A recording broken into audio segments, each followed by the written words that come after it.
go.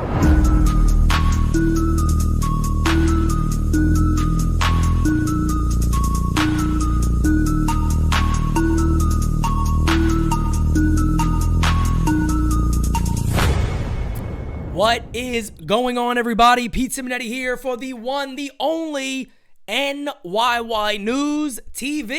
Guys, today we have a video for you. Again, disclaimer, so everybody knows quickly.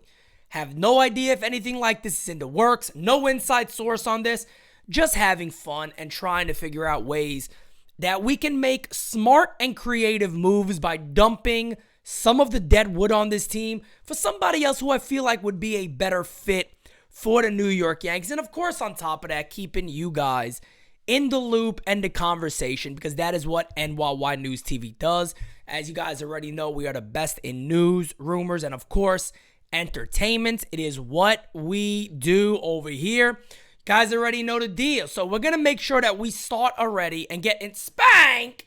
What are you doing down there, Spank? Come on!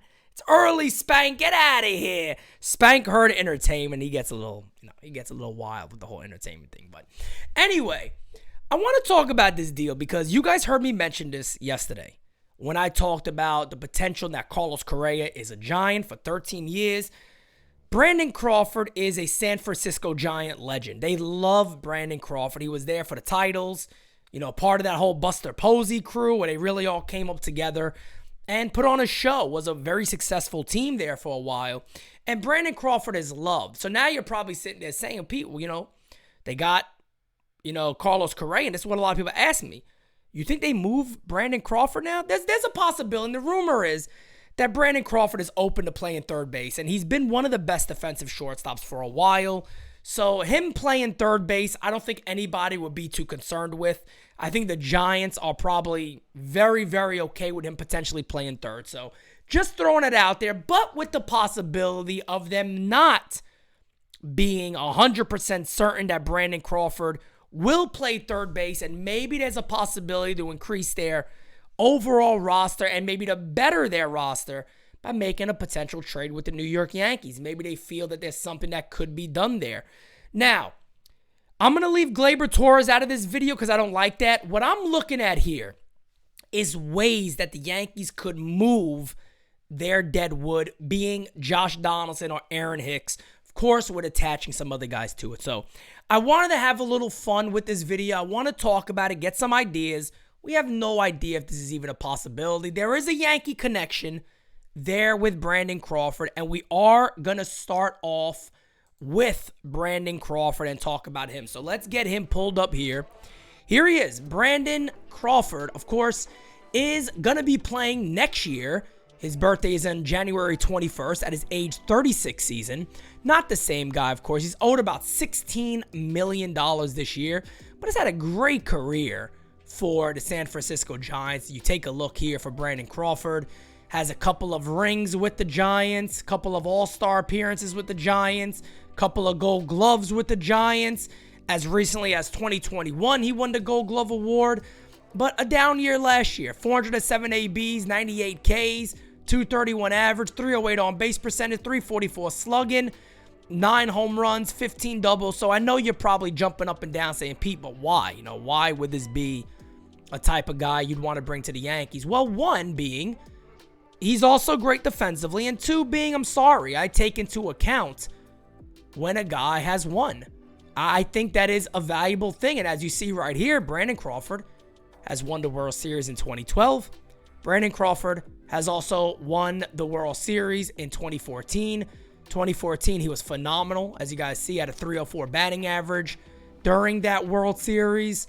Also a 250 average in the World Series going back to 2012. So he's been on that stage. That's one of the main reasons why when the rumor out there, or the Yankees ended up getting Anthony Rizzo, I was excited about it. I thought it was a very, very smart move on behalf of the New York Yankees to bring in a winner. We need proven winners on this team. So now looking at this and saying, okay, well, Pete, what does Crawford do for the Yankees? Is he the starting shortstop? Does he play third base for the Yankees? Does he play second base? Well, he's only played shortstop at the major league level. He has no innings anywhere else.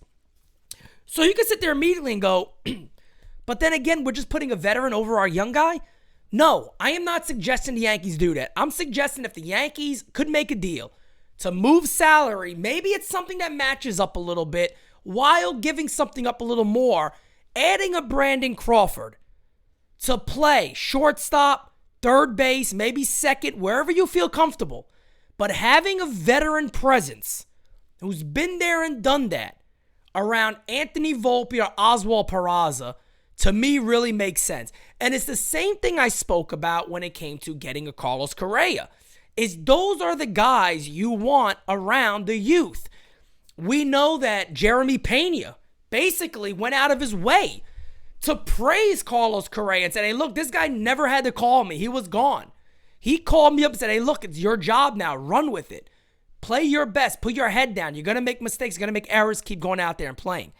I think it's valuable to have a guy like this. And on top of that, he's a proven winner. Also on top of that, with the shift being gone, Brandon Crawford is not a deadbeat. I think he's better than the numbers showed last year.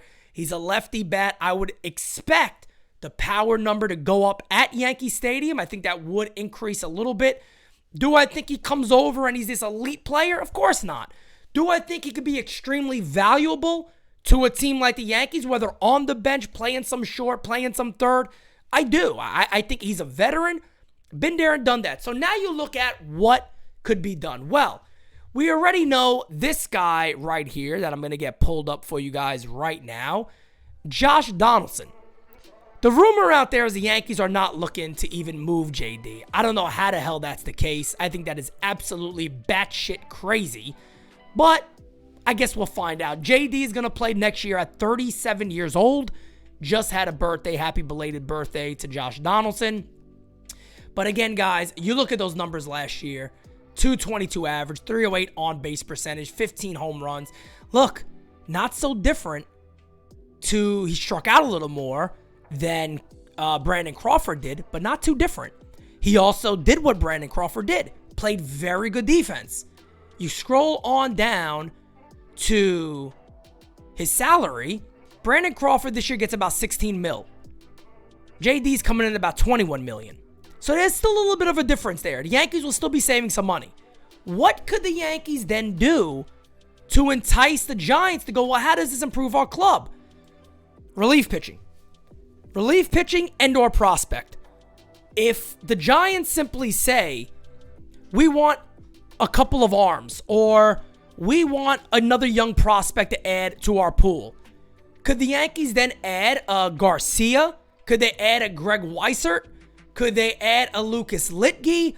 Could they even add maybe one of our 10 to 15 prospects? One of those guys to add to that deal. Or could the Yankees maybe sweeten that pot a little bit in a way and say, look, I know Josh Donaldson had a down year. I know Josh Donaldson doesn't seem like he's the same player.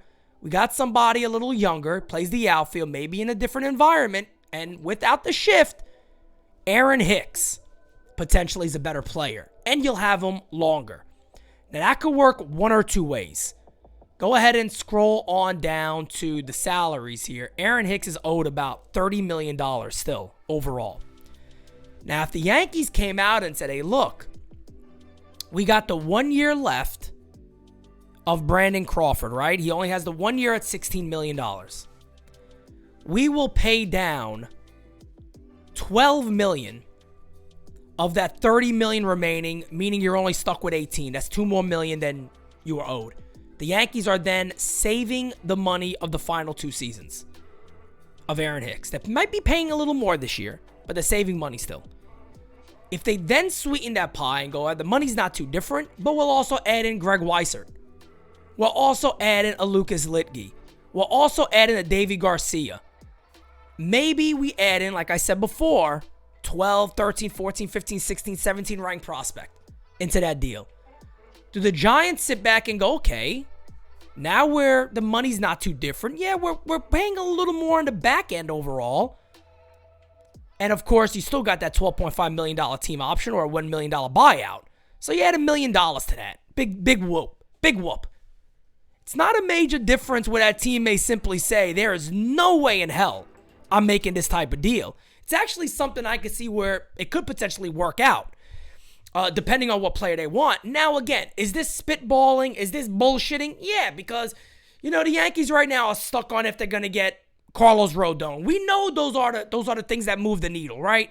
We know that. We know Rodon. We know a big trade for an outfielder is what would really move the needle and what we need to see happen. But I just want to pull up one more other thing here, because there's always ways to sweeten the pie, right? So let's take a quick look at what the Giants roster will look like besides for Brandon Crawford, because we already know that could be the deal. We already know it's still probably a long shot. I could certainly see where the Yankees and the Giants could make this type of deal work, but you got to come together to actually make this deal work. The Yankee connection I was talking about before is, of course, that Brandon Crawford is the brother-in-law to Garrett Cole. So I don't know if that will be another push to maybe bring him on over. When you look at the outfielders, they just brought in Mitch Haniger. We know that. I don't really see a go-to guy. They got Haniger out there. They got Jock Peterson out there. Ramos is one of their top prospects. That's not going to happen. Luis Gonzalez is another, decent player. Mike Yastrzemski is a guy that's got a lot of talk. Yastrzemski also didn't have a good year at all last year. And I don't know if the Yankees want to bank on somebody like that. Previous year wasn't too good either. 2020 had a good year. 2019 a good year. Did hit 25 bombs in 2021. But again, a guy that does strike out quite a bit. Doesn't have a high on-base percentage. I think if you were looking for somebody like that, you got to go more in a Dalton Varsho route. So, again, guys, I like Brandon Crawford. I really do. Again, no evidence that this is something that could happen.